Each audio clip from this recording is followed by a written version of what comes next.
तर ठाकरेंचे खासदार संजय राऊत यांनी या प्रकरणामध्ये केंद्रीय गृहमंत्री अमित शहा यांना लक्ष केलेलं आहे।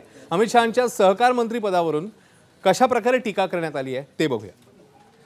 ज्या कंपनीला अम्ब्रेला ऑर्गनायझेशन केलं आहे त्यांचा बँकिंग आणि सहकारी खात्याशी काही संबंध नाही आहे, तरीही महाराष्ट्रातल्या नागरी बँकांचं नेतृत्व अमित शहा यांनी ह्या त्यांनी स्थापन केलेल्या एका बँकेकडे दिलेलं आहे।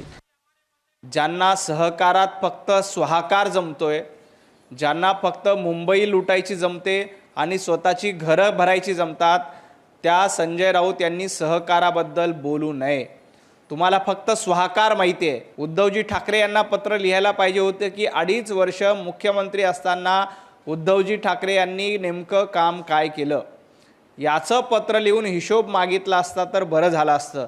सहकाराचं जाळं संपूर्ण देशामध्ये विणण्याचा प्रयत्न अमित भाईंच्या नेतृत्वात होते, पण तुमच्या नेतृत्वात कशाचं जाळं विणलं होतं? संजय राऊत, तुम्ही भ्रष्टाचाराचं जाळं विणलं।